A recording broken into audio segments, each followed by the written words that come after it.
Warm greetings. Welcome to Wednesdays for Water. We are a citizens collective aiming to walk and talk water. We try to meet every week and connect people with various water worries and wisdoms. And in the process, we wish to curate future water warriors. The way we talk about trivial things for hours, water too needs walking and talking to address the rising water distresses. The way Wednesdays for Water is conceptualized as a prime time show, it wishes to make water everybody's business. The idea of the series was conceptualized in August 2020, and by the end of the year, the team and the structure was pretty much in shape. We started in April 2021 with Dr. Rajendra Singh's inaugural speech. We wish to bring science and society together, and therefore we try to bring in every session either a policymaker or practitioner and a researcher or academician. We also think that future generation is crucial and therefore they have presence in each session. We are going stronger with every week now with session on either quiz, couple of weeks of hard talks and a week of soft session of art and music. There is a simple structure for each session of quiz, hard session and soft session which are moderated by the core team member. Here is a glimpse of what we call as hard sessions and soft sessions. Popularly known as HESCO, for need-based technology for the mountain regions. And the organization has done wonderful work. He has implemented highly challenging projects and programs such as Women Technology Park and Technology Intervention for Mountain Ecosystem. His work majorly includes developing sustainable technologies that are inclusive of the ecology, economy for the ecosystem development. He has coined GEP, a gross environmental product, an ecological growth measure parallel to GDP, which is a very wonderful thing. And even there has been talks now in academic circles about this such a measure. He is a recipient of Jamunlal Bajaj Award and is an Ashoka Fellow also. In 1999, he received the Jawaharlal Nehru Award from Indian Science Congress. The government of India awarded him the 4th highest civilian honor of Padma Shri in 2006 for his significant contribution to the society. He is also awarded Padma Bhushan in 2020. He has authored over 80 research papers and 10 books dealing with the sustainable development of the Himalayas through various means. Thank you so much, sir, for agreeing to be here with us for this session of Wednesdays for Water. So we would like to request you to start your talk, sir. Thank you so much. Thank you, Bhai. Thank you very much. And Manisha ji, especially I would thank. It was she who had been talking all time and discussing about the Wednesday meet.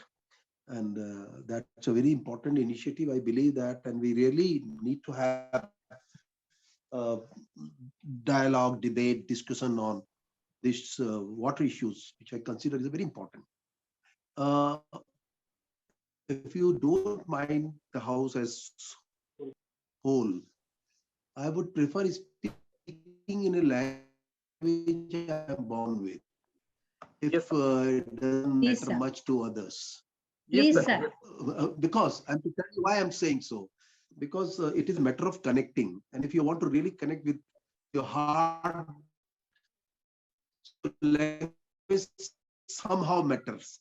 Because, you know, you'll all agree. And then more above it, I would definitely think that I am not in London, I am in Dehradun, in India. So it is, if it doesn't matter much to others, so I'll speak in Hindi. क्योंकि पानी की बात है और पानी की बात सरल और जल ये सब शायद और अच्छे तरीके से परोसे जा सकते हैं जब हम अपनी हृदय से उस बात को कहें। और इसलिए मैं उस बात को ये कहूंगा, मैं ये भी कहना चाहूंगा कि देखिए, अब पहली बात तो ये है कि ये पानी पानी पानी बड़ा चर्चा में है पिछले मैं समझता हूँ 2 डिकेड्स में, पिछले 2 डिकेड्स को अगर आप देखेंगे, 2 दशकों में पानी का बड़ा शोर मचा है और हमने दुनिया के हर कोने में किसी न किसी रूप में पानी को लेके बहस की है और पानी को लेके बहस भी की है, चर्चाएं भी की हैं। और आपको मैं बताऊं कि एक फेलिक्स जो केमिस्ट थे फ्रांस के, उन्होंने एक बड़ी अच्छी बात बोली कि दुनिया भर में जितने भी लिक्विड है उनको सबसे ज्यादा स्टडी अगर किसी की गई है, दैट इज ऑन वाटर। और सबसे महत्वपूर्ण बात यह है कि सबसे ज्यादा स्टडी की गई लेकिन सबसे कम अंडरस्टूड किया गया पानी को। और अगर पानी को सबसे कम अंडरस्टूड किया गया और सबसे ज्यादा अगर उस पर अध्ययन है, तो ये बात साफ समझ में आती है कि हम पानी को आज तक नहीं समझे। और मुझे लगता है कि अगर कोई मेहनत और बड़ा काम होना चाहिए तो वो पानी की समझ बढ़ाने के लिए होना चाहिए। और पानी के प्रति अगर हमारी समझ नहीं बनी, क्योंकि आप आज की तारीख में आप 2 तरह के पानी की सभ्यताओं में जीते हैं। एक घर गांव की, जहां कुएं हैं, तालाब है, नदियां हैं, गाड़ गदेरे हैं, वो एक सभ्यता है, वो एक कल्चर है। और एक है शहरों का, जहां टंकी और टैप, ये 2 कल्चर, ये 2 ही चीजें समझी जाती हैं। पानी अगर किसी घर में, शहर में कहा जाएगा कि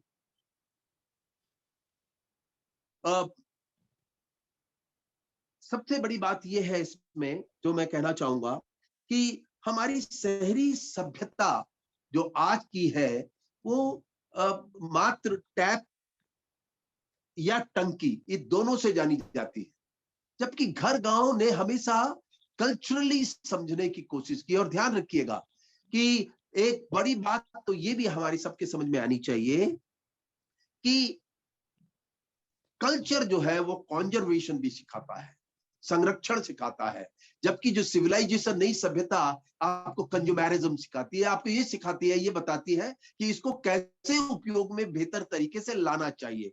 और यही हुआ भी है। तो आप इस बात को तो स्वीकारेंगे कि तमाम तरह के नारों के बीच में, तमाम तरह की बहस के बीच में हम आज तक पूरी तरह पानी को नहीं समझ पाए हैं। और हम, ऐसा है जो अक्सर एक बात कहने की कोशिश भी करते हैं कि पानी आने वाले समय की सबसे बड़ी चुनौती भी होने जा रही है। और सबसे, इससे भी ऊपर एक बड़ी बात है कि हमने तमाम तरह के विज्ञान को समझा होगा दुनिया में, यह कोशिश भी की होगी हर तरह की साइंस, नॉलेज, उन सबको बटोरने की, बट आज तक हम साइंस ऑफ नेचर को नहीं समझ पाए। हम प्रकृति को नहीं जानते, तो प्रकृति के उत्पादों को कहां से जानेंगे? हम तो उद्योगों के उत्पाद के वाली पीढ़ी है कि किस उद्योग में क्या उत्पाद होता है। और उस कल्चर से, उस सभ्यता ने ही हमें ये भी बता दिया कि पानी को भी एक कमोडिटी समझो और उसको कैसे उपयोग में लाना चाहिए। हमने वही दृष्टि इस पानी के प्रति भी बनाई है। और अंततः आपके सामने परिणाम सामने है कि पानी को लेके कोई भी चीज जिंदा नहीं दिखाई देती। अब होता यही रहा है हमेशा कि हमारी समझ में बहुत सी चीजें तब आती हैं या हम उसे बड़ी बहस बनाते हैं जब कोई यूनाइटेड नेशन से या स्टॉकहोम से या बड़े बड़े जगहों से, अंतरराष्ट्रीय स्तर पर वेस्टर्न तरीके से जब चीजें चलती हैं, तब हम उस पर बहस करते हैं, बातचीत करते हैं। लेकिन मुझे लगता है कि प्रकृति को समझने का सबसे बड़ा रास्ता अपने ही देश में था। और अब उसका सीधा बड़ा कारण ये भी है कि हम एक ऐसे देश में पले बड़े हैं जहां हिमखंडों की भी पूजा होती है, नदियों को पूजा जाता है, गाड़ गदेरे, नौले, धारे, ये सब पूजे जाते हैं, इनका सम्मान किया जाता है। और उदाहरण गंगा नदी और या नदी को मां कह लेना, ये इसी देश की सबसे बड़ी परंपरा का हिस्सा था और इसके पीछे विज्ञान था।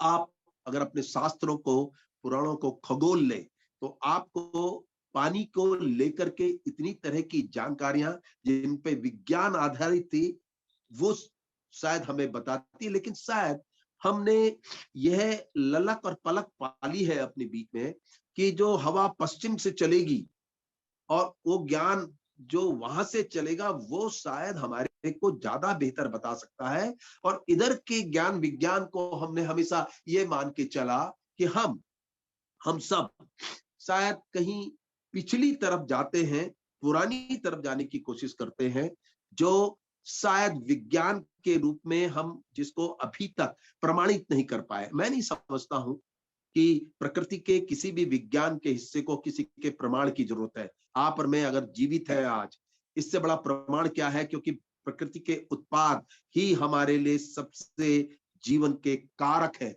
और इसीलिए आप और मुझे एक बात तो समझ लेनी चाहिए कि अब शायद बड़ा समय भी आ चुका है कि हम प्रकृति के विज्ञान को अगर समझने की कोशिश करेंगे। मात्र पानी ही सवाल नहीं है, प्रकृति के अन्य उत्पाद भी आज बड़े खतरे में पहुंच चुके हैं। प्राणवायु आपके सामने है, जिसका नाम प्राणवायु था वही प्राण अगर लेने लग जाए। दिल्ली की हालत, सुप्रीम कोर्ट की डांट, और ये जो बहस दुनिया भर में है कि अपने ही देश में सबसे ज्यादा पॉल्यूटेड है, तो जिस देश में, जिस दुनिया में मनुष्य अपने कुकृत्यों से प्राणवायु को ऐसा बना दे कि जो आपके प्राण के लिए घातक हो जाए, तो अपने से प्रश्न पूछ लेने ज्यादा महत्वपूर्ण है कि हम आखिर इस देश और दुनिया को किस तरफ लेके जा रहे हैं।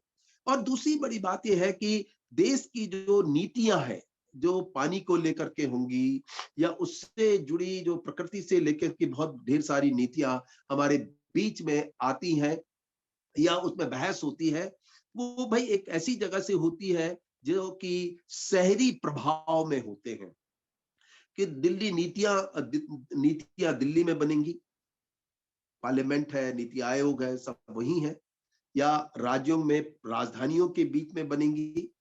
लेकिन मुझे लगता है कि प्रकृति से संदर्भित नीतियां में सबसे बड़ी भूमिका वो परंपराएं, वो गांव के ज्ञान विज्ञान, वो सबसे बड़ा माध्यम बन सकते हैं। क्योंकि अगर ऐसा नहीं होता तो कितनी अजीब बात है कि हम एक ऐसे देश में रहते हैं जहां हिमालय है, जहां गंगा यमुना की तमाम नदियां देश को के 65% लोगों के पानी की आवश्यकताओं को पूरी करती हैं, लेकिन यहीं के 8 से 10 हजार गांव दुर्भाग्य से पानी स्कैरसिटी में जीते हैं, पानी की कमी को झेलते हैं।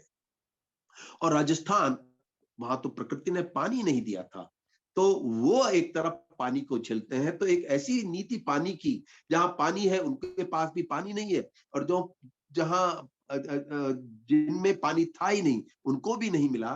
तो ऐसे नीतियों का बहुत बड़ा कारण यह है कि हमारी समझ अभी पानी के प्रति नहीं है। और ये बिल्कुल सही बात है जो फेलिक्स ने कही थी, most studied but least understood. पानी की ये स्थिति है। मैं आप लोगों को ये बातें इसलिए मैं शेयर करना चाहता हूं। चलिए आइए पिछले 40 साल को खगोल ले हम सब लोग मिलके, जब से हमने कहीं चिंता बताई होंगी, या 20 ही साल ले लीजिए। इस 20 साल में अंतरराष्ट्रीय स्तर से लेकर अपने घर तक, अपने गांव तक पानी हमेशा पिछले 20 साल में बड़ी चर्चा में रहा। पानी की बड़ी बहस हुई है, आज भी होती है, तमाम समय में लगातार होती चली गई है। लेकिन इन 2 दशकों में या 4 दशकों में क्या हम कोई कमाल कर पाए? क्योंकि अगर पानी का स्रोत वर्षा का पानी ही था और प्रकृति ने जो अपने तरीके से तय किया था पानी के बारे में कि हमको पानी उपलब्ध कराया, उसका बेस्ट डिस्ट्रीब्यूशन सिस्टम प्रकृति ने बनाया, नदियों के रास्ते, तालाबों के रास्ते, कुओं के रास्ते हमें पानी उपलब्ध कराया। ये तो जब मनुष्य आया और इसने अपने डिस्ट्रीब्यूशन और मैनेजमेंट सिस्टम को अपनी सुविधा अनुसार ढालने की कोशिश की, पानी संकट में चला गया। तो अभी हम पिछले 2 दशकों और 4 दशकों में पहले ये अध्ययन कर लें कि जब से हमने चिंता की, हमने कौन सी बड़े काम कर दिए, हमने क्या कर दिया? क्या पानी बढ़ा दिया? क्या हमारी वाटर बॉडीज आज बेहतर स्थिति में है? तो ये जो खोखलेपन है हमारी सोचों के, वो एक बड़ा सवाल है। और दूसरी बात यह है कि हम अपनी सुविधा के लिए पानी जुटा रहे हैं, पर पानी की सुविधा नहीं देख रहे हैं। पानी की भी अपनी सुविधाएं हैं। पानी के रास्ते रोक लेना, नदियों को रोक लेना, पानी के व्यवहार जो होते हैं उस पर अंकुश लगा देना। तो आपको और मुझको क्या लगता है कि हम उस देश में आज पहुंच गए हैं, उस स्थिति में, या तो हम बाढ़ झेलते हैं और या हम सूखा झेलते हैं। ये वही पानी जो एक तरफ हमें सूखे की मार देता है और उसके तुरंत बाद वो बाढ़ का स्वरूप ले लेता है, शायद हमारे प्रबंधन पर बड़े सवाल खड़े करता है। क्योंकि प्रकृति ने जब तय किया था पानी को हम सबके बीच में लाना, तो जंगल, हिमखंड, ये वन, इनके माध्यम से, जलागम के माध्यमों से पानी को उपलब्ध कराया। हमने अपनी सुविधाओं के लिए पानी को भी थका दिया। अब आप देखिए ना, शहरी सभ्यता में 18 मंजिल 20 मंजिल में पानी को धक्का दे दे के पंपों से चढ़ाते हैं। पानी थक गया है, कहां तक ले जाएंगे? और कम से कम कब तक ले जाएंगे जब हमें यही ना पता हो कि पानी की मात्रा कहां है, कितना पानी बचा है। क्योंकि ये तो आप जानते ही हैं कि यूएई, जो कि दुनिया का एक बड़ा देश है, पैसे वाला देश है, उसमें पानी का संकट आ गया है। और वो कहते हैं कि हम एक ग्लेशियर लेके आएंगे, अंटार्कटिका से खींच के लाएंगे और अपने 25 साल के पानी का जुगाड़ करेंगे। हमने क्या करना शुरू कर दिया है कि हमने विज्ञान का दुरुपयोग किया है पानी को लेकर के। हमने प्रकृति के विज्ञान को तो नहीं समझा, लेकिन जब पानी संकटों में जाने लग गया तो शहरी सभ्यता का नमूने के रूप में पानी के बोतलों का व्यापार शुरू कर दिया। यह विज्ञान था हमारा। विज्ञान का रास्ता हमने ये अपनाया कि बेहतर पानी उपलब्ध कराना है तो प्यूरिफायर ले आओ। हालात ये हो गई कि हमने हर चीज में विज्ञान को इस तरह से ढाल दिया कि वो हमारी तात्कालिक सुविधाओं को तो जोड़ ले, लेकिन लंबी अवधि के विकल्प से वंचित हो जाए। विज्ञान ने विकल्प ढूंढा, विज्ञान ने विस्तार नहीं किया। ये समझ अब आने लग गई थी पानी गायब हो रहा है तो तत्काल रूप से प्रकृति के प्रति सवाल खड़े किए जाने चाहिए। प्रकृति के उन एक्सप्रेशंस को, जो संकेत प्रकृति बीच बीच में देती चली गई, उसको समझते हुए हमें आगे बढ़ना चाहिए था, लेकिन हमने नहीं किया। हमने विकल्प निकालने शुरू कर दिए विज्ञान में कि हमने कहा पानी नहीं है तो वाटर बॉटल बिजनेस करो। अब कितना पानी दुनिया भर में जो तालाबों, नदियों में, कुओं में होना चाहिए था वो बोतलों में पहुंच गया। तो आपने पानी को विस्थापित कर दिया और आपने उसको डिस्प्लेस कर दिया। तो फिर हम किस बात के लिए रोए अगर हम पानी के संकट में चले जाते हैं तो। अब आप देखिए, अभी फ्रांस की एक स्टडी है कि अभी फ्रांस के कुछ वैज्ञानिकों ने स्टडी की है करीब 2000 ग्लेशियर्स के लिए देश में, दुनिया में। तो उन्होंने कहा कि सन 2000 से और अब तक जो मेल्टिंग ग्लेशियर की होगी उसका दुगनी रफ्तार से मेल्टिंग शुरू हो चुकी है। तो सोचिए, अगर मेल्टिंग रेट ये होने जा रहा है and it is because of global warming, ये क्लाइमेट चेंज जैसे इश्यूज को लेके, अब अगर ये होने जा रहा है तो समुद्र तो जो बढ़ेगा और जो नुकसान तो करेगा ही करेगा। लेकिन जब कहा जाता है कि 70% पीने के पानी की व्यवस्था वो हिमखंडों से है दुनिया के, तो अब पीने के पानी के समाधान कहां से मिलने और जुट पाएंगे, ये एक बड़ा सवाल स्वतः ही हमारे बीच में आ जाना चाहिए। और ऐसा ही नहीं है, ये दुनिया भर में अभी देखिए, एक तरफ पानी की संकट की बात हो रही है, दूसरा संकट चाहे वो कैलिफोर्निया में हो, अमेरिका में आ रहा, ऑस्ट्रेलिया में, चाइना में, थाईलैंड में, एक से एक नए तरह के फ्लैश फ्लड्स हमारे को विक्टिम बना रहे हैं। तो ये कहां, एक तरफ पीने को पानी की संकट की बात हो रही है, एक तरफ सूखे की मार की बात हो रही है और दूसरी तरफ फ्लड आ रहे हैं। ये किसको दोष मना जाए इसके लिए?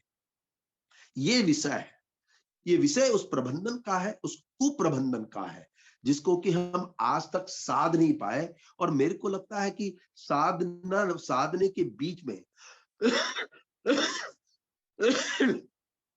हमारी समझ की कमी है, जो हम एक बेहतर तरीके से अपने बीच में अब प्रकृति और का विज्ञान और आज का जो मनुष्य है उसका विज्ञान के उत्पाद क्या आते हैं। प्रकृति ने पूरी तरह से सारे बेहतर रास्ते हमें पानी के एडिक्वेट वाटर अवेलेबल कराया था प्रकृति ने। इतना पानी पड़ता है, बरसता है, उधर ही मनुष्य ने वो स्थिति पैदा कर दी कि पानी की स्कैर्सिटी, डिप्लीशंस आ गए। पॉपुलेशन को हम कतई इसका बहाना नहीं बना सकते, क्योंकि वर्षा इतनी पड़ती है कि वो कईयों को सींच सकती है। हमने प्रकृति के डिस्ट्रीब्यूशन सिस्टम को नहीं समझा और अपने डिस्ट्रीब्यूशन सिस्टम पर काम किया। तो हमने अपनी आवश्यकताओं के लिए ये सब किया। प्रकृति इक्विटी लाई थी पानी के संदर्भ में, और हमने इनइक्वालिटी पैदा कर दी। हमने देखिए शहरों में जो पानी की खपत है और घर गांव में पानी की खपत में कितना अंतर है, ये आप देखिए। हमारी आवश्यकताएं, गांव की आवश्यकताएं और शहर की पानी की आवश्यकताएं, देखिए प्रिंसिपल ऑफ नेचर से consumer must be A contributor. वो कोई भी हो, प्रकृति ने कहा है जो कंज्यूम करेगा वो कंट्रीब्यूट भी करे, लेकिन ये सिद्धांत हमारे बीच में आता ही नहीं है, हमारे बीच में आता ही नहीं है, और हम इसे अपनाना और इसका सम्मान करना चाहते हैं। इसीलिए हम एक बड़े संकट में फंसते चले जा रहे हैं, फंसेंगे। अभी तो ये शुरुआत है जिसको कि हम समझ नहीं पा रहे हैं, और हमको लगता है कि हम बेहतर प्रकृति को समझते हैं। ये शायद हमारी बड़ी भूल है, क्योंकि पिछले कुछ समय में जो कुछ भी हो रहा है, अभी आईपीसीसी की रिपोर्ट आई है, inter government panel for climate change, उन्होंने कहा है कि अगले 20 साल दुनिया को बड़े भारी पड़ने वाले हैं, जहां एक एक से तूफान आएंगे, वहीं ये फ्लैश फ्लड्स आएंगे, और साथ में प्रकृति से छेड़छाड़ का परिणाम बीमारियां भी होती हैं। अब आपको पता है कि जब कम पानी होता है तो पानी दूषित ज्यादा होता है, और ऐसे ही प्रकृति के तमाम तरह की जो छेड़छाड़ होती हैं, वो और तरह की बीमारियों के लिए भी पिटारा खुल जाता है, और वही है। अब आप देखिए ना, प्रकृति से अगर नहीं समझे तो उसका सबसे बड़ा उदाहरण आज ये कोविड है, जिसने आप और मुझको सबको एक झटके में सब कुछ सिखा दिया। और विज्ञान के रूप में प्रमुख देश दुनिया के, या जिन्हें सबसे ताकतवर समझा जाता रहा, चाहे वो अमेरिका हो, इंग्लैंड हो, ये सब जमीन पर लेट गए उस कोविड और कोरोना से, जो दिखाई भी नहीं देता है। तो इसे प्रकृति कहते हैं, नेचर कहते हैं, इससे नहीं लड़ सकते। और इसलिए अगर समय पर समझ नहीं बनाई तो इस तरह की घटनाएं लगातार बढ़ती चली जाएंगी, और हम एक ऐसे मोड़ पर पहुंच जाएंगे, एक ऐसे अंत पर पहुंच जाएंगे जहां से हमारी शायद वापसी असंभव हो। और ये सब खेल क्यों हुआ? ये सब खेल के पीछे एक बड़ा कारण ये भी था कि हमने एक शब्द का लगातार ताबड़तोड़ प्रयोग किया है, और उसका नाम था डेवलपमेंट, विकास। और वो विकास जिसको कि हमारा मूल मंत्र माना दुनिया ने, कि विकास का मतलब है कि बेहतर सुविधाएं, बेहतर जीवन। और इस विकास को लेकर के इसे इसे इसे नकारा नहीं जा सकता। हमको चाहिए, मनुष्य है हम, हमें चाहिए कि हमारे पास सुविधाएं हो एक बेहतर जीवन के लिए, लेकिन उसकी एक सीमा तय होनी चाहिए कि हम किस तरह से करते हैं। क्योंकि विकास जैसा शब्द हमारे इतिहास में कभी भी नहीं था। भारत के संदर्भ में मैं खास तौर से कहूंगा कि there has never been a word development in the Indian books, holy books or what you can think. हमारा पास एक दूसरा शब्द था, हमारे सामने शब्द था समृद्धि, प्रॉस्पेरिटी। उसका मतलब था कि सब कुछ चाहिए, सड़क भी चाहिए, घर भी चाहिए, रोटी भी चाहिए, कपड़ा भी चाहिए, लेकिन प्रकृति की भी चाहिए। अभी हमारी जितनी भी विकासीय योजनाएं हैं, उसमें इकोसिस्टम, इकोलॉजी को एक किनारे कर दिया जाता है, और ताबड़तोड़ तरीके से हम अपने ढांचागत इंफ्रास्ट्रक्चर डेवलपमेंट के लिए बहुत सी चीजों को नकार देते हैं। और प्रॉस्पेरिटी यही कहती है कि इट इज इंक्लूसिव, ये सबको जोड़कर ही जीवन को बेहतर बनाने की बात का कहीं की पहल करती है। क्योंकि डेवलपमेंट आधा अधूरा सा लगता है, और प्रॉस्पेरिटी में एक तरह की समग्रता है, सब कुछ शामिल होता है। तो कभी कभी शब्द भी भटका देते हैं और हम भटके हुए समाज है, और हम ही नहीं पूरी दुनिया है। लेकिन कम से कम भारत अगर अपनी परंपराओं के प्रति भी झुकाव रखता, अपने नॉलेज सिस्टम को जो कि हमारा अपना था उस पर भी ध्यान देता, तो शायद हम आज आ, आ, वो जो शब्द सस्टेनेबिलिटी सस्टेनेबिलिटी बार बार रटते फिरते हैं, और प्रोजेक्ट जितने भी डेवलपमेंट के बनते हैं या कोई भी सरकार कुछ बना रही है या यूनाइटेड नेशन भी सस्टेनेबल डेवलपमेंट सस्टेनेबल अप्रोच जैसे शब्दों का प्रयोग करती, कौन सी चीज 1972 में सस्टेनेबिलिटी वर्ड इजाद हुआ था एक तरीके से स्टॉकहोम में, और ये कहा गया था कि भाई इसलिए कि प्रकृति और पर्यावरण कहीं समस्या है इनकी, तो इसलिए हमको शायद सस्टेनेबल अप्रोच रखनी पड़ेगी सो कॉल्ड डेवलपमेंट की। अब देखिए ना 1972 में ये शब्द निकला था, और भाई आज देखिए 4 डेकेड से ऊपर हो गए। सवाल ये है कि कौन सी चीज सस्टेनेबल है, बताइए। क्या पर्यावरण हमारे साथ बचा, पारिस्थितिकी है, नदियां सस्टेनेबल हैं, हिमखंड ग्लेशियर सस्टेनेबल है, हमारे कुएं हमारे तालाब क्या बचे हुए हैं? 24 लाख तालाब होते थे, आज 5 लाख बचे।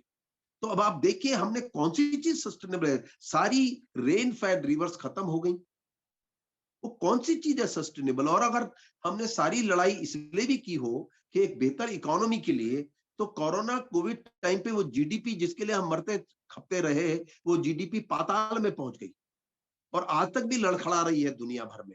और ये दूसरी वेव जो आने की शुरू हो गई, जहां इंग्लैंड चपेटे में और अमेरिका भी, तो वो जीडीपी को तो धूल चटा रही है, क्योंकि ये समझ नहीं थी प्रकृति की। इसलिए प्रकृति के ये अंदाज होते हैं, ये प्रकृति की अपनी कष्ट को बताने के तौर तरीके होते हैं। तो हम किस चीज को सस्टेनेबल मान लें, अगर हमने उसी को एक बहुत इंपॉर्टेंट बात और स्लोगन मान लिया हो कि इसी से सब कुछ चलेगा, ऐसे नहीं चलेगा। क्योंकि हमको एक बात समझनी चाहिए, करीब पृथ्वी 4.6 बिलियन साल पहले आई, ये सब जानते हैं यहाँ पर में, और पृथ्वी में पहला जीवन 3.80 बिलियन साल पहले आया, पहला जीवन, and that we called the LUCA, last universal common ancestor. एक यूनिसेलुलर एक सेल था जो समुद्र के किनारे पैदा हुआ, और प्रकृति ने इसको पैदा किया। और प्रकृति ने जब ल्यूका पैदा किया, उसका नाम ल्यूका था, तो ल्यूका ने उसके बाद डाइवर्सिटी बढ़ी, धीरे धीरे जीवन पनपने लगे, और फिर कई तरह के उतार चढ़ाव प्रकृति की गर्भ में हुए, पृथ्वी के गर्भ में हुए, और पृथ्वी ने कई जीवों को जन्म दिया, उसमें मनुष्य भी था। मनुष्य आखिर में आया, तो इसीलिए कहा जाता है हमारे शास्त्रों में कि माता भूमि पुत्रो हम पृथिव्याम, हम पृथ्वी, हम माता भूमि हमारी माता है और हम पृथ्वी के पुत्र हैं, यह हमारे शास्त्रों में कहा गया और ढंग से समझाने की कोशिश की गई। अब आप देखिए, जब पृथ्वी ने 4.6 बिलियन साल लगाए और अपने गर्भ में अंततः मनुष्य को पैदा करने के लिए पूरी तरह की पीड़ा ली, और आपको मैं एक छोटी सा आंकड़ा बताता हूं कि 4.6 बिलियन सालों को अगर आप 46 ईयर मान लें, मतलब 100 million years equivalent to 1 year, तो 46 year old we have our mother earth.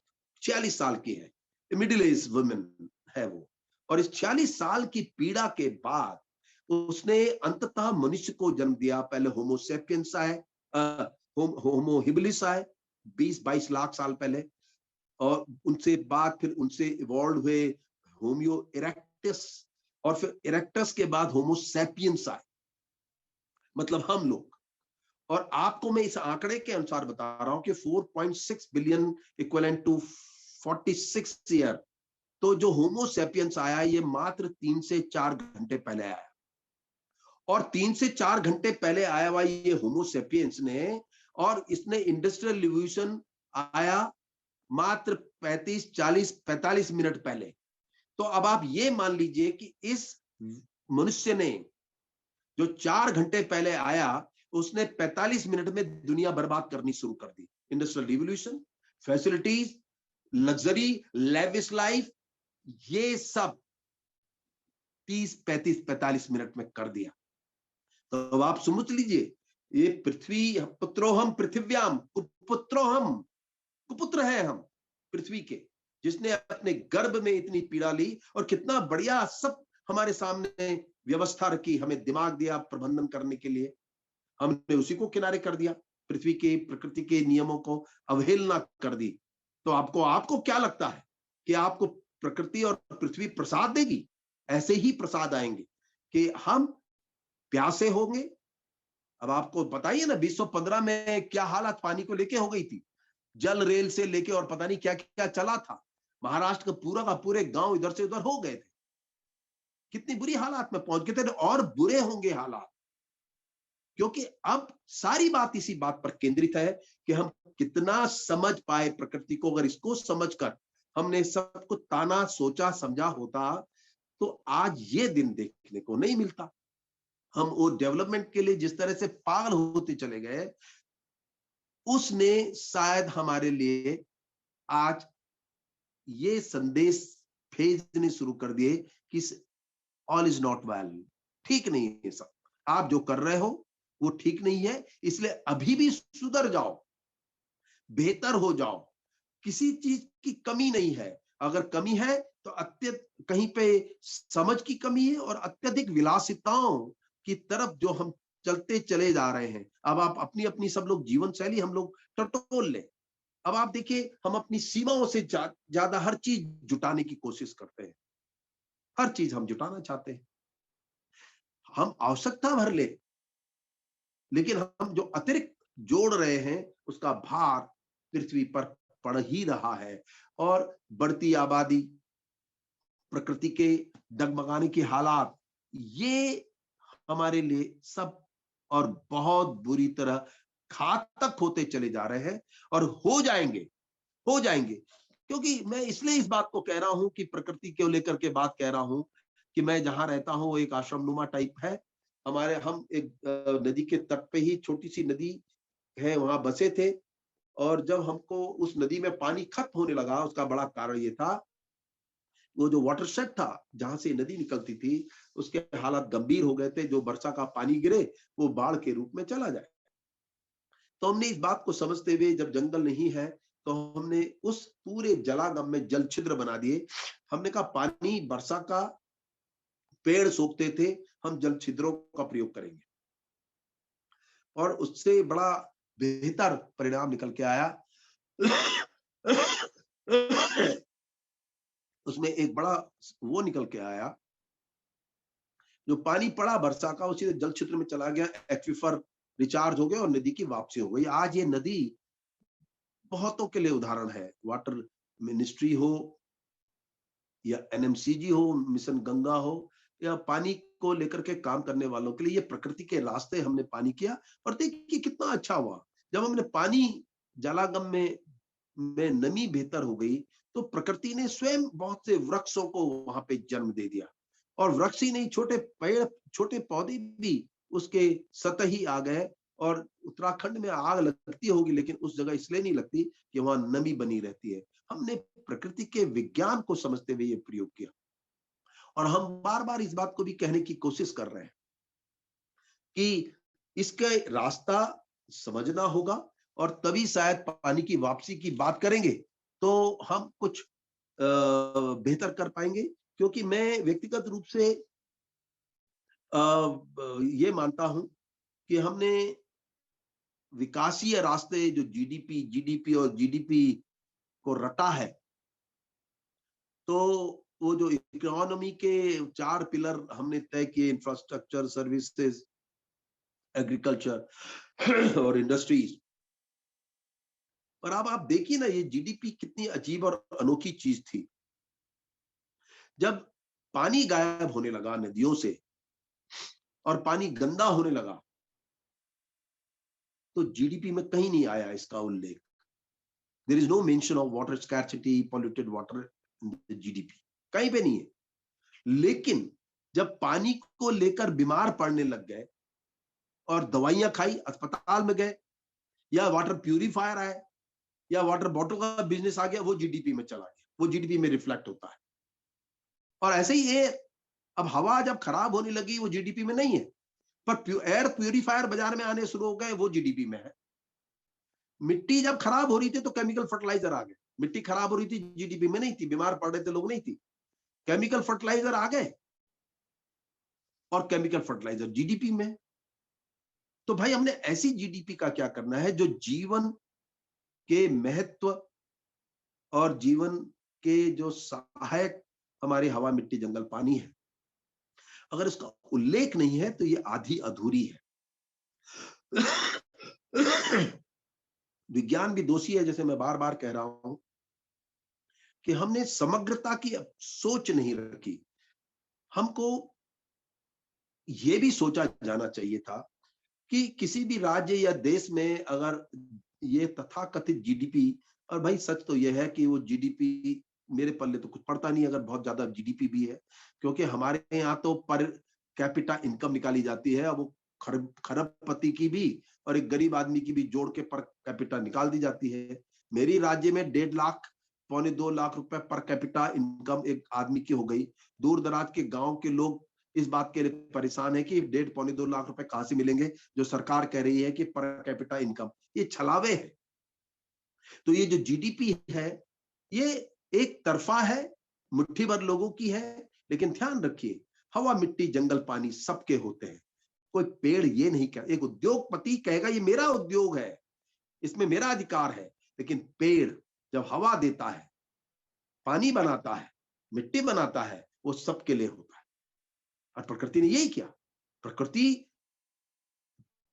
Equity लाती है, प्रकृति संदेश है हम सबके लिए, और प्रकृति हमको सिखाती है कि बराबरी होनी चाहिए, क्योंकि किसी भी जंगल, किसी भी नदी में सबके लिए पानी है ना, वो धर्म से ऊपर है, वो पैसों से ऊपर है। इसलिए हमारे लिए उतना ही महत्वपूर्ण था कि हम ये भी सोच के रखते कि भाई अगर इकोनॉमिक ये है तो एक इकोलॉजी के लिए भी इसी तरह का सूचक होना चाहिए। तो हमने यहाँ कोशिश की अपने राज्य उत्तराखंड में एक जीईपी भी होनी चाहिए, ग्रॉस इन्वायरमेंट प्रोडक्ट। क्यों भाई, जीडीपी तो जहान है, हमारे प्रधानमंत्री कहते हैं जहान है, तो भाई जान जिनसे टिकी है उन पर भी काम हो जाना चाहिए। और जान किस पे टिकी होती है? हवा, मिट्टी, जंगल, पानी पे। अब आप देख लीजिए ना, आप कितने भी बड़े आदमी हो जाए, आपको 3-4-5 मिनट सांस लेने को न मिले तो सब कुछ धरा का धरा रह जाएगा। 3-4 दिन पीने को पानी न मिले तो सब गया, और 3 महीने भोजन नहीं मिले तो आप बचेंगे नहीं। तो जिनसे जान संभव है हम उसी के लिए चिंतित नहीं। इसलिए हमने यहाँ कोशिश की कि एक ग्रॉस इन्वायरमेंट प्रोडक्ट भी सूचक होना चाहिए। सरकार बताए कितना पानी इस साल जोड़ा जो वर्षा का हमारे ऊपर गिर रहा है, तो अभी भी गिरे। कैच द रेन जो सरकार ने शुरू किया बड़े रूप में कि इसे करिए, मैं उसको अब कहने की कोशिश कर रहा हूं। मैंने कहा है कि मैं इनके सरकार की एक बॉडी है केंद्रीय सरकार की पानी को लेकर के, मैं भी उसका सदस्य हूं। मैंने कहा कैच द रेन से काम नहीं चलेगा, मैच विद द रेन। जिस समय पड़ रही है उस समय पकड़ो, क्योंकि अब रेन इरेटिक हो चुकी, जब पढ़नी चाहिए तो नहीं पढ़ती, और तब पढ़ती है जब उतनी आवश्यकता नहीं होती है। तो अभी रेन के साथ मैच करते हुए उस समय ही पकड़ लो और उस पानी को बचा के रखो। क्योंकि आप और मैं बैंकों में पैसा रखते हैं अपनी आपातकालीन स्थिति के लिए, हम पैसे बचा के भी रखते हैं कि हम इसको तब उपयोग में लाएंगे, लड़की की शादी होगी, बीमार पड़ेंगे, ये करेंगे। तो भाई पानी जब भी पड़े पकड़ लो, संभाल लो, बैंक बना लो उसका, ताकि उसका सही उपयोग सही समय पे हम कर पाए। तो हमने जीपी की बात कही कि बताएं कितना पानी रोका, क्या तालाब बेहतर किए, क्या क्या नहीं किया, और इसके साथ ही हमने कहा कि कितनी हवा ठीक किया आपने, प्राणवायु बताइए। इस साल, जिस साल आप एक बेहतर पर कैपिटा इनकम दे रहे हो, उस समय ये भी बता दीजिए कितना हवा को ठीक किया, कितनी मिट्टी बेहतर की, ऑर्गेनिक बनाई, और कितने जंगल बढ़ाए, क्वालिटी क्वांटिटी। इसका भी एक ग्रोथ मेजर होना चाहिए। जब आप इकोनॉमी की बात करें तो इकोलॉजी की बात में रहें, तो इसलिए हमने इसको खड़ा किया। और आपको अच्छा लगेगा कि सरकार ने इस पे सहमति दे दी, कैबिनेट ने पास कर दिया, अधिसूचना भी जारी हो गई कि we will be the first state in the world जो जीडीपी के साथ जीईपी भी देगा। तो लबोलबाप कहने का बड़ा मतलब यह है मित्रों कि अगर जान बचानी है, जान बचाना है, तो वो तो बच ही जा रहा है आपका। आप मर कट के, अब देखिए कोविड जैसा फ्री हुआ, कैसी फिर भीड़ मच गई, लोग पागलों की तरह फिर सड़कों में वैसे ही कूद पड़े, और बहाना यह था कि इकोनॉमिक एक्टिविटीज सफर न करें। अब उस इकोनॉमिक एक्टिविटीज का क्या करना कि जहां जान के ही लाले पड़ जाए, पर समाज ऐसा ही हो चुका है। हमारा कहना यह है कि ये सब चलता रहेगा, लेकिन आने वाली पीढ़ी के प्रति हमारे बहुत से कर्तव्य है, धर्म है। और आप तो जानते हैं कि हिंदू संस्कृति में हम कहते हैं पितृ पक्ष आता है, जिस समय हम अपने पितरों को जो अब स्वर्ग पहुंच गए उनको याद करते हैं, उनको तर्पण देते हैं, जल चढ़ाते हैं। तो आने वाले समय में तो हमारी जो आने वाली पीढ़ी होगी कभी हमें तर्पण नहीं देगी, इसलिए कि ना तो वहां पानी बचेगा जो तर्पण दें, और कहेंगे किसको तर्पण दें, इन इन पूर्वजों को दें जिनको ये समझ नहीं थी कि पानी हमारे लिए भी बचना चाहिए, जंगल बचना चाहिए, हवा ठीक रहनी चाहिए। तो हम आज एक सामाजिक ऐसे घेरे में बदलाव की तरफ चल चुके हैं कि कलयुग के अंतिम चरण में कहीं पहुंचने जा रहे हैं कि अगर ऐसे ही चलता रहा, प्रकृति के प्रति समझ नहीं बना पाए, तो हम एक बड़े भारी कष्ट को इशारा कर चुके हैं। मैं बताऊं, आपको आश्चर्य होगा, चाणक्य ने कब कहा था? चाणक्य तो आप परिचित हैं सब लोग। कलो दह सहस्त्राणि हरिस्तत जतिमीदनीम गांधार्थ ग्राम जानवी तोयम तदत ग्राम देवता। उसने कहा, चाणक्य ने कब कह दिया था कि 10,000 साल जब कलयुग के हो जाएंगे, विष्णु भगवान आपको त्याग देंगे। उसके 5,000 साल में गंगा धीरे धीरे घटती जाएगी। 5,000 साल हो गए, गंगा के हालत आपके सामने। और उसके भी आधे में ग्राम देवता। अब जिन ग्राम देवता हम वृक्षों को मानते थे, धारों को मानते थे, नालों को मानते थे, वो भी तो गायब हो रहे हैं। तो ये चाणक्य ने इस समाज के प्रति समझ बना ली थी कि ये भोगवादी सभ्यता, ये समझ हमको कहीं का नहीं रखेगी, इसलिए चाणक्य ने तब लिख दिया था। और मैं अपनी बात समाप्त करने से पहले एक और श्लोक आप सबके सामने पढ़ देता हूं। व्यास को भी आप जानते हैं। व्यास ने कहा, कब कहा था आप कल्पना कर लीजिए, निर्विजा पृथ्वी नौसदी रसा नीचम महत्व गता। क्या हम एक ऐसा समाज हो जाएंगे, निर्विजा पृथ्वी पर बीज डालेंगे, पैदा नहीं होगा क्योंकि जल खत्म हो जाएगा। नौसदी रसा, ऐसी बीमारी आएगी कि जिसकी कोई दवा नहीं होगी। कोविड आया और इससे पहले भी आ चुकी।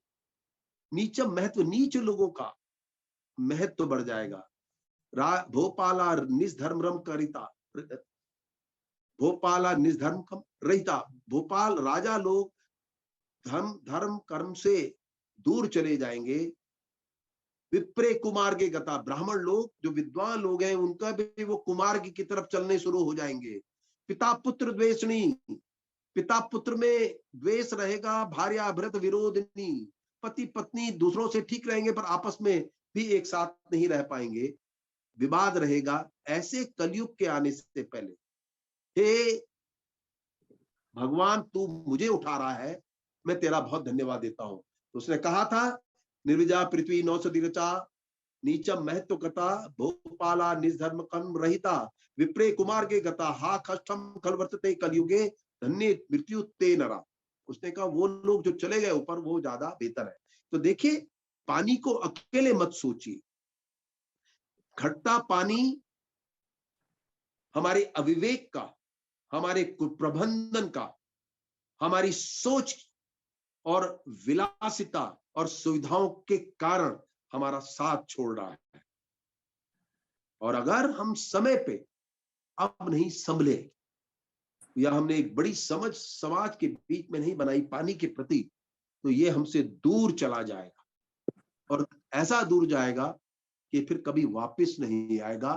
तो मैं आप लोगों को इसलिए बधाई दे रहा हूं कि आप इस तरह के प्रयत्न करके पानी के प्रति एक बहस और बातचीत करें, लेकिन शायद इसको और लंबे और बड़े रूप में ले जाना पड़ेगा, वरना ये समझिए कि आप प्रकृति और प्रभु में कोई अंतर नहीं होता। कतई भ्रम में न रहे, प्रकृति ही प्रभु है और प्रभु ही प्रकृति है। घर में घंटी बजाकर अगर आपको लगता है कि आपने प्रभु को शांत कर दिया, तो आप संकट से मुक्त नहीं होंगे, क्योंकि प्रकृति ने इतने लील लिए। कोविड आपके सामने था, सारे चर्च बंद थे, मंदिर बंद थे, मस्जिद बंद थे, प्रभु गायब हो गए थे, क्योंकि प्रकृति आपके साथ नहीं थी। और ऐसा होगा और भी होगा अगर हम अभी भी ये संदेश को न समझे। तो आप सबका धन्यवाद, आपको बहुत बहुत प्रणाम। बहुत बहुत धन्यवाद सर। ये बहुत अच्छा, कई सारे चीजें आप इतना कम टाइम में डिस्कस किए। हम मैक्रो पर्सपेक्टिव से लेके माइक्रो लेवल तक कई सारे चीजें आप अभी हमें बताए। वो तो क्योंकि टाइम कम है, आपको 6 बजे तक जाना है, हमारे पास 10 मिनट का और टाइम है।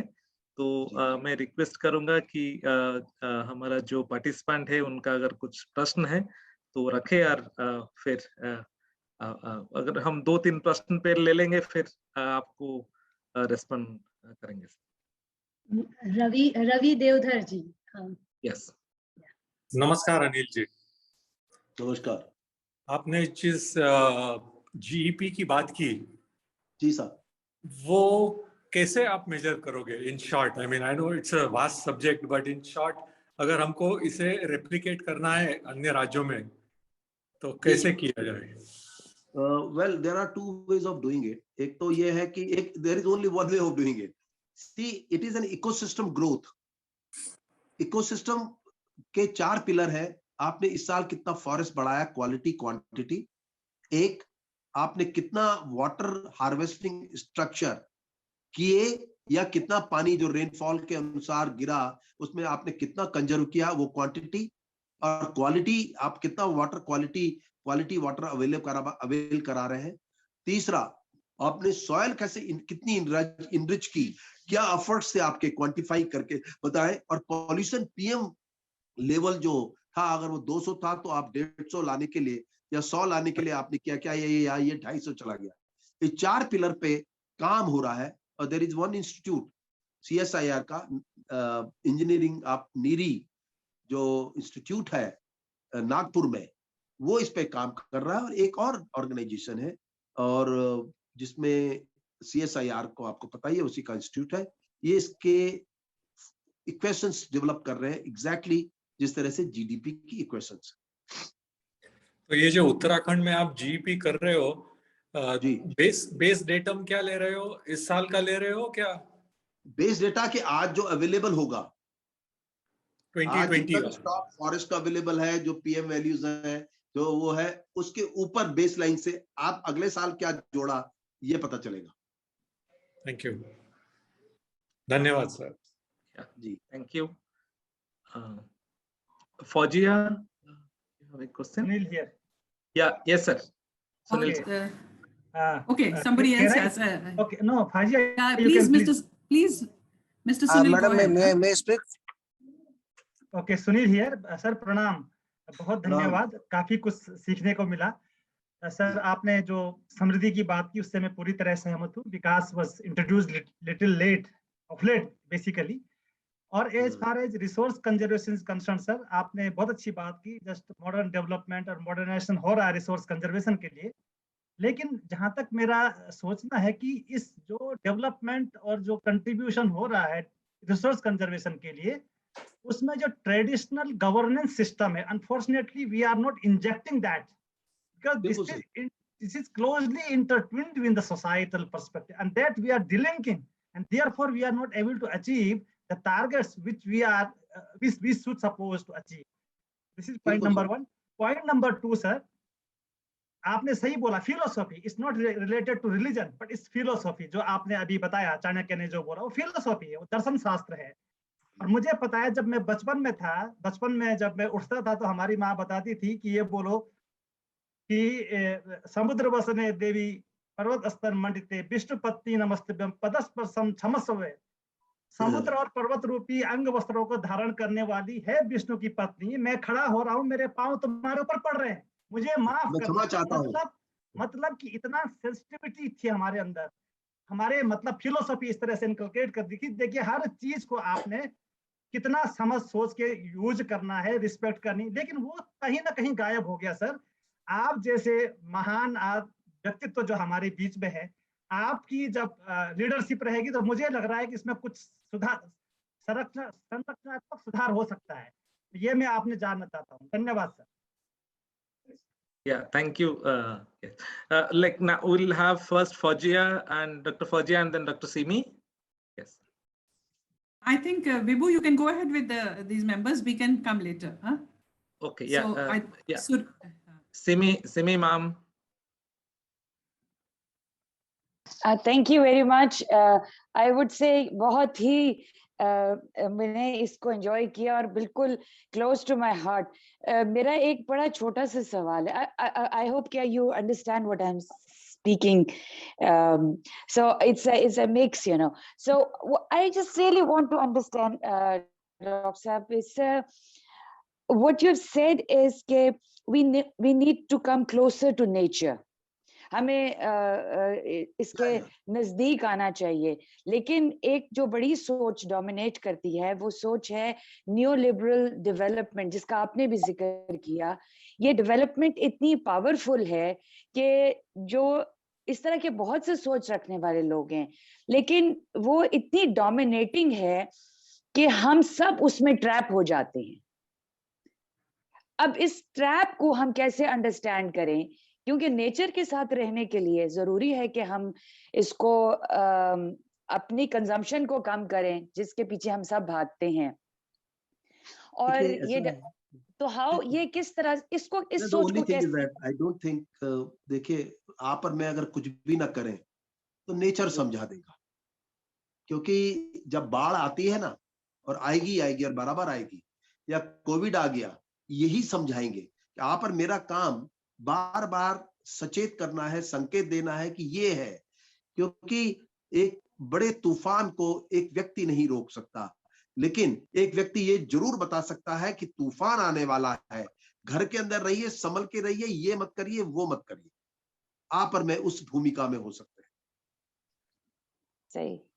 I agree. Thank you. Thank you. Yeah, Nanak ji, Mr. May I speak? Yes, please. मेरी आवाज आ रही है सर? आ रही. नमस्कार डॉक्टर अनिल जोशी साहब जी. बहुत दिनों के बाद हमने एक बहुत अच्छा हिंदी में उद्बोधन सुना जी. उसके लिए आपको बहुत बहुत कोटि कोटि प्रणाम. धन्यवाद. और मतलब आपने जो चीजें बताई है वो लोगों, वो आप सही कह रहे हैं कि लोगों को आज समझ में नहीं आ रहा है, लेकिन आने वाले समय में प्रकृति ही उनको समझाएगी. तो मेरे जैसे व्यक्ति को जो आपने बताया, जो मुझे सुनने का सौभाग्य मिला, और मैं अपने लेवल पे उसको ग्राउंड लेवल पे इम्प्लीमेंट करने का प्रयास करूंगा. This I can assure you. बहुत धन्यवाद. Thank you sir. Thank you sir. I am doctor Sridhar, hydrogeology retired sir, from Water Board Chennai. Yeah, your concept is really good, but how to apply that concept, environmental gross product, in the urban areas, sir? No, but it is for all. You know, urban areas means the state has a responsibility to ensure that the water, forest, soil, and air, if they are stooping down, and we suggest measures to control them, then the only issue is not. The issue is how best we can augment ecosystem growth. We are talking of economic growth all time, where we include infrastructure, agriculture, this and that. Here is the issue, whether it is urban or rural. That what amount of water we were able to add which is falling and running away in front of us, that is the rain. Quality of air, why don't you have the public transport more to go into, so that you can reduce the pollution by the vehicles coming? I mean, there are hundreds of things, but the more important is that let the nationwide acceptability of gross environment product, which is a life to all of us. Sure. And then you see, if all of us are different corners, I'm doing one cycle march, That's and true. I'll begin with from the Goa and raising this issue that the life, aapko jahan chahiye, jaan bhi chahiye. So your jahan already there, which has taken away your jaan also now, but you really want to save your jaan and a life. So we'll have to find out an issue, because jahan came from the Western country GDP. So let this be very indigenous initiative of having a gross environment product ecosystem growth. We should do that. Government should ensure that the rainwater falling, they have done a catch the rain, of course. There are many other initiatives that can improve the ecosystem growth. Okay, so sir. that is how we can do it. It has to be countrywide, I But believe. what is urban forestry, sir? Huh? Urban forestry. The urban, if there is a whole country has a X number of land, 33% should remain under the forest cover. Okay. Wherever it is, whether it's urban or rural. Okay. That is the issue. Sure. Thank you, sir. Thank you very much. Yes, thank you. Thank you, sir. Sir, it's already 6 o'clock. Do you think you have few more minutes to take few? I have to leave, my dear. Okay, sir. Thank you so much, sir. May I request Mansi to say some, like make the announcement, and also thank Anil, sir. Yeah. Thank you. Thank you, Bibhu, and thank you, Guruji. आपकी cycle यात्रा का wait कर रहे हैं, हम भी join करेंगे उसमें थोड़े स्ट्रेच के लिए तो एटलीस्ट। और गुरुजी एक चीज ये भी कहना था कि आप प्लीज एक मुहिम चलाएं देश में रिवर, पॉन्ड्स और लेक्स को लिविंग बीइंग का दर्जा देने के लिए, एक लीगल स्टेटस में कि वो भी एक लिविंग बीइंग है। हम सब आपके साथ उस मुहिम में जुड़ना चाहेंगे। तो हम उस साइकिल यात्रा में खाली गंगा ही खाली माँ क्यों है, सभी तो नदियां तालाब हमारी माँ हैं, तो उसके लिए आप एक कुछ ये छेड़िए मुहिम, हम सब आपके साथ हैं। And with this I think I also want to thank you, और सॉरी मैंने आपको बहुत परेशान किया इस प्लेटफॉर्म में आने के लिए, पर I think it was worth it to have you here, and we look forward to having you for other sessions also. And thank you all the participants for coming here for all Wednesdays and supporting us. We complete today 8 months of Wednesdays for Water, meeting every Wednesday to talk about water and improve our understanding of water, as rightly mentioned by Dr. Anil Prakash Joshi, that we need to improve our understanding of water. There is abundance of water. Please join us for the second session of this series, which is Grassroots Innovations for Water Management. And we also have, starting of the year, a very special gentleman, Professor Anil Gupta, Padma Shri from IIM Ahmedabad. So we look forward to having you next Wednesday and the Wednesdays to come, as we say. Please join us, and thank you, Bibhu, for the wonderful coordination today. And thanks my team, and thanks all the participants who are present here. And please take care of yourself. Bye-bye. Thank you, presenters, for joining us today and enlightening us with your wisdom. Also, thank you all the participants for joining us and making the session interactive. Besides walking and talking water, worries and wisdoms collectively, we see this as a platform to cross-connect and expand our network and explore possible collaborations. We are also making notes to publish both scientific and non-scientific work. Here is a glimpse of some of our writings. You may reach us through email, LinkedIn, Facebook, Twitter, Instagram, and also look at our website www.w4w.in. We look forward to your suggestions and comments to make the series more meaningful and engaging. And meanwhile, we hope that you appreciate today's session. We represent Tata Institute of Social Sciences, Hyderabad, Terry School of Advanced Studies, New Delhi, Environmental Design Consultants, Ahmedabad, FluxGen Sustainable Technologies, Bangalore, Counterview, and we are supported by Wikis Water Resources Council. We truly appreciate your support and encouragement in conducting this series. And we hope that you will stay tuned with us through our social media platforms and our website, and you will write to us at our email IDs.